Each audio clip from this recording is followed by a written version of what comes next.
ಬಹುಕೋಟಿ ಅಕ್ರಮದ ಆರೋಪದಲ್ಲಿ ಕೈ ಶಾಸಕ ಲಾಕ್ ಆಗಿದ್ದಾರೆ. ಮಾಜಿ ಸಚಿವ ಬಿ ನಾಗೇಂದ್ರಗೆ ಇಡಿ ಡ್ರಿಲ್ ಮುಂದುವರೆದಿದೆ. ಶಾಸಕ ಬಿ ನಾಗೇಂದ್ರ 6 ದಿನಗಳ ಕಾಲ ಇಡಿ ಕಸ್ಟಡಿ ಈಗ ಅಂತ್ಯವಾಗಿರುವಂತದ್ದು.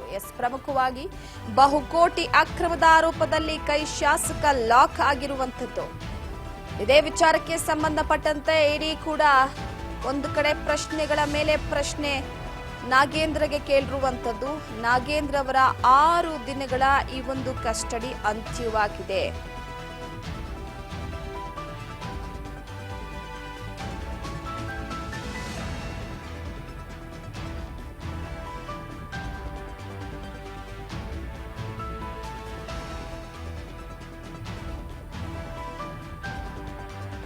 ಜನಪ್ರತಿನಿಧಿಗಳ ಕೋರ್ಟ್ನಲ್ಲಿ ವಾದ ವಿವಾದವನ್ನ ಮಂಡಿಸಲಾಗ್ತಾ ಇದೆ.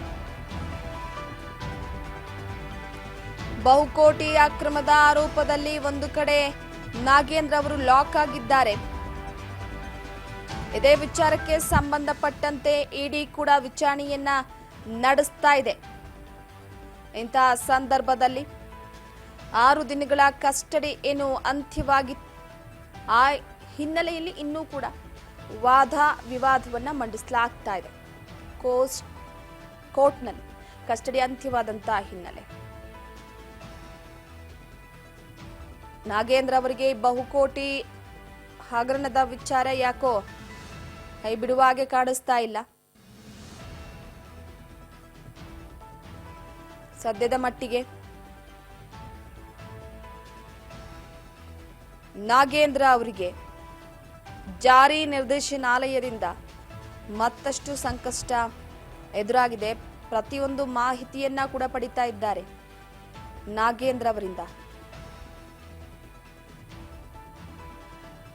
ಇಡಿ ಡ್ರಿಲ್ ಮುಂದುವರಿಯುತ್ತಾ ಮತ್ತೆ ಕಸ್ಟಡಿಗೆ ಪಡೆದುಕೊಂಡು ಮತ್ತಷ್ಟು ಮಾಹಿತಿಗಳನ್ನ ಕಲೆ ಹಾಕ್ತಾರೆ. ಇದರ ಜೊತೆಗೆ ದದ್ದಲ್ ಅವರು ಕೂಡ ಸದ್ಯದ ಮಟ್ಟಿಗೆ ಈ ಒಂದು ಪ್ರಕರಣದಲ್ಲಿ ಲಾಕ್ ಆಗಬಹುದು. ಯಾವತ್ತೂ ಅವರ ಮನೆಯನ್ನ ಜಾರಿ ನಿರ್ದೇಶನಾಲಯದ ಅಧಿಕಾರಿಗಳು ಹೋಗಿ ತನಿಖೆಯನ್ನ ನಡೆಸಿದ್ರು. ಅದಾದ ನಂತರವಾಗಿ ಈಗ ಇಡಿ 6 ದಿನಗಳ ಕಾಲ ನಾಗೇಂದ್ರ ಅವರನ್ನ ಕಸ್ಟಡಿಗೆ ಪಡೆದುಕೊಂಡಿತ್ತು. ಈ ಹಿನ್ನೆಲೆಯಲ್ಲಿ ಅವರನ್ನ